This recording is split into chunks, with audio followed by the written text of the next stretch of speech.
Justin Thomas returned to the winner's circle Sunday at the RBC Heritage thanks to some help with his putting. He didn't credit one of the putting whisperers but rather one of his competitors.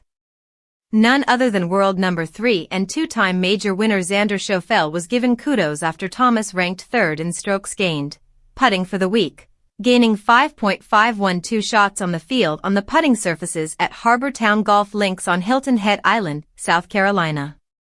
As funny as it is, a huge help was when I called Xander at the end of last year, Thomas said during his winner's press conference. I think he's one of the best putters in fundamentals, and not just putting but everything, and I was just like, can I just pick your brain for like 2 or 3 hours, just talk to you about putting? A bulky putter had been one of the biggest reasons Thomas suffered a victory drought that stretched to nearly 3 years since the 2022 PGA Championship at Southern Hills. Thomas ranked number 174 in SG, putting in 2024 and wasn't much better in 2023, number 135, when he failed to qualify for the FedEx Cup playoffs. You guys obviously know Xander, but he doesn't leave any box unchecked, Thomas said. He said that day, he's like, if it has anything to do with you potentially improving in golf, I've probably done it or tried it. The biggest revelation for Thomas?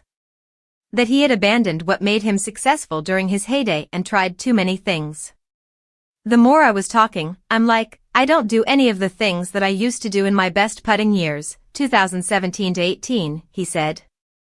I was very, very regimented. How he said it is I had a home base and I had no home base. I had things that I did, but it was a very vague bag of things and there was no consistency to it. Thomas didn't simply ride a hot putter to victory for 1 week. He entered the RBC Heritage ranked 40th in SGP and had been knocking on the door with 2 runner-up finishes already this season. He vaulted 16 spots in the putting rankings to number 24 for the season. Thomas also realized he had become too mechanical and robotic. And that's not me, Thomas said.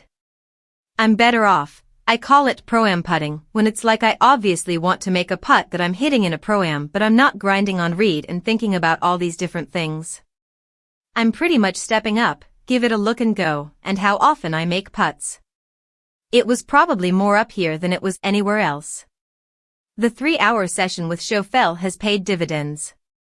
He enjoyed his best statistical performance on the greens in quite some time. According to Golf Channel's Todd Lewis, Thomas joked, I may get an invoice from Xander in my locker.